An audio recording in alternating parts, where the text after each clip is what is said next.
Iya, baik. Jadi gini, Ain ini Bapak sekalian sejak zaman Nabi kan sudah ada ya.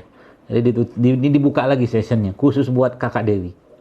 Karena ini kita juga kurios ya. Ya. Jadi Ain itu teman-teman sekalian adalah penyakit yang disebabkan oleh bisa karena ujian pujian, bisa juga karena hujatan, kebencian, intinya hati yang bermasalah. Ya termasuk ke anak juga itu bisa kena ain meskipun orang tuanya memujinya. Contoh begini, iya anak kita lucu banget ya, ini anak kita cantik banget ya, ih pintar banget ya. Itu bisa menyebabkan anak itu sakit, jatuh sakit saat itu juga. Maka dalam Islam diberi pedoman ya untuk ketika memuji sesuatu maka ucapkanlah Masya Allah Tabarakallah. Itu dulu. Ih ngajimu bagus banget ya. Nah, gitu loh. Apamu macam-macam pujian yang baik ya, yang betul-betul dengan niat yang baik itu juga bisa menjadi pemicu ain. Apalagi yang buruk. Apalagi yang buruk. Aku benci banget sama orang itu. Aku sebel banget. Aku segala macam. Orang yang tadi ya disebutkan oleh orang tadi itu, si A tadi itu bisa sakit karena ucapan tadi. Maka hati-hati dengan ucapan. Nabi kita alaihi salatu wassalam pernah disebutkan dalam sebuah riwayat, ada Nabi mau naik onta, lalu onta itu, ini lihat, ini hewan ya, kendaraan. Onta itu dimarahin, disebutkan oleh pemiliknya, dasar onta malas. Gara-gara ucapan tadi, Nabi nggak mau naik onta tadi. Karena onta tadi sudah terlaknat bahasanya. Jadi hati-hati dengan sesuatu. Contoh, dasar mobil jelek, dasar mobil usang, dasar.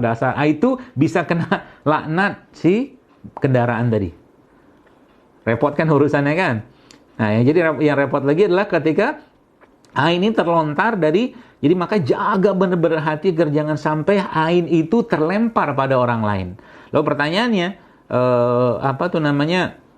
bagaimana cara mengatasinya? Ya. Kalau tahu siapa yang melempar ainnya, teman-teman sekalian, maka yang melempar ain itu berwudu dan air wudunya ditampung dan dibasuhkan ke orang yang kena ain. Kalau tahu, tapi kalau tidak tahu kan repot nih. Misalkan si fulanah atau si fulan ini dia kena ain. Karena saya dulu pernah kena ain. Ya, saya pernah kena ain. Sahabat pun pernah kena ain. Saya pernah kena ain. Dan itu nggak jelas sakitnya. Demam pada waktu tertentu, tiba-tiba pusing segala macam. Macam-macam lah, nggak jelas sakitnya apa.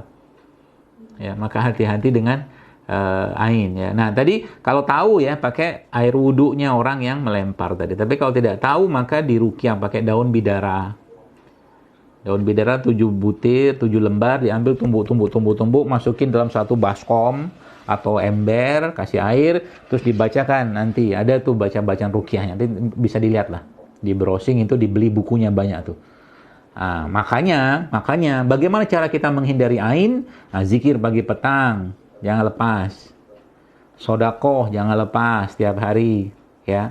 Kemudian apalagi ya, baca Quran, berbuat baik ya, itu termasuk yang salah satu cara mencegah ain tadi ya. Termasuk kita bertaus ya, kalau misalkan ada mengalami hati yang tidak tenang atau apa, bertaus minasyaitonir rajim. Atau mungkin kan kalau teman-teman lihat itu kan kata Nabi SAW, zikir pagi itu akan melindungi seseorang sampai sore harinya, kan gitu. Nah, sore hari suruh zikir petang kan, antara ba'da asar sampai maghrib. Nah, malamnya kita kan nggak ada zikir kayak zikir pagi petang, tapi Nabi kita sallallahu alaihi wasallam itu menganjurkan ada lagi zikir sebelum tidur. Minimal baca apa? Ayat kursi, Al-Ikhlas, Al-Falaq, An-Nas, tiup, usapkan ke badan. Nah, itu salah satu caranya. Apalagi Anda nih, saya pesan kepada kakak-kakak brand ambassador nih. Anda harus jaga banget ain ini karena serem. Ya. Kalau udah kena ain tuh, bahkan Nabi SAW mengatakan, kalau bukan karena rahmat Allah, maka akan banyak umatku yang mati karena ain. Coba, ngeri kan? Jadi hati-hati. Ya, maka salah satu caranya adalah berzikir ya. Tadi saya katakan berzikir, baca Quran, ya, sedekah, itu akan menghindari ain.